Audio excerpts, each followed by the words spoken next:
अन्य कोई मार्ग नहीं अर्जुन। चारों तरफ से आग लगा दी है पुरोचन ने।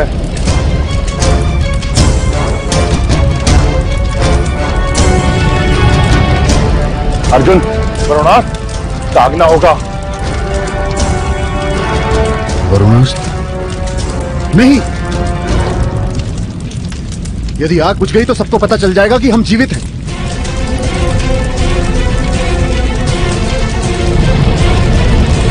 ये दीवारें भी पिघलने लगी हैं ज्येष्ठ।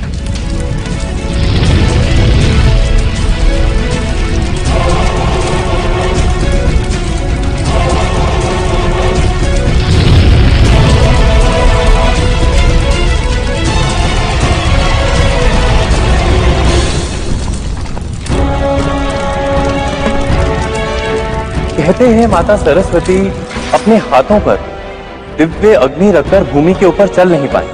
इसी कारण उन्होंने भूमि के भीतर प्रवास करना आरंभ कर दिया। इस कथा को स्मरण करते हुए स्नान करोगे तो पुण्य मिलेगा मित्र। ज्येष्ठ, मुझे माधव ने नदी माता सरस्वती की कथा सुनाई थी, जिसमें नदी माता सरस्वती का जब धरती के ऊपर बहना असंभव हो गया था तो माता सरस्वती ने धरती के भीतर प्रवास करना शुरू किया था। अवश्य वो इसी बात का संकेत था। हमें भी धरती के भीतर से ही मार्ग ढूंढना होगा।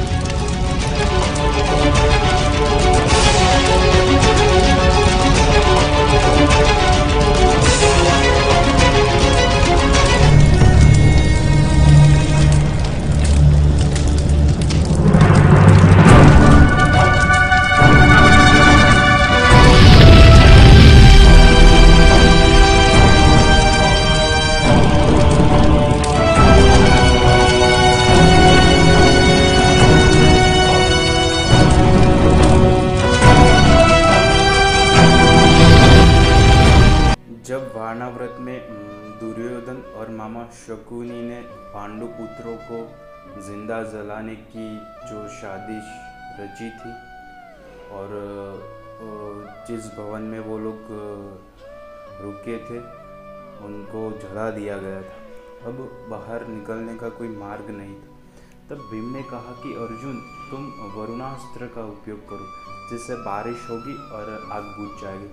लेकिन युधिष्ठिर ने मना कर दिया कि अगर ऐसा करेंगे तो दुर्योधन और मामा शकुनी को पता चल जाएगा कि हम जीवित हैं और वो फिर से हमें मारने की कोशिश करते रहेंगे। उससे तो अच्छा है हम दूर ही चले जाएंगे सबसे।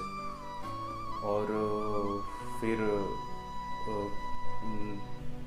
अर्जुन ने वो वरुणास्त्र का उपयोग नहीं किया।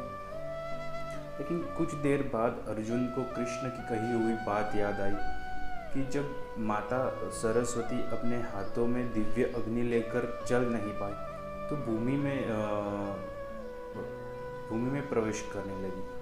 यानी कि अर्जुन को एकदम से बात याद आ गई कि हाँ, श्री कृष्ण शायद आज जो होने वाला था उसके बारे में ही उस वक्त बता रहे, क्योंकि सबको पता है कृष्ण तो अंतर्यामी थे और उनको सब पता था। तो पहले से कुछ ना कुछ करके ऐसी बातें करके उनको बता ही देते थे। लेकिन हाँ, वो बता देते थे ऐसी बातें रख के, लेकिन समझना सामने वाले को था और कब समझना वो भी उसको ही था।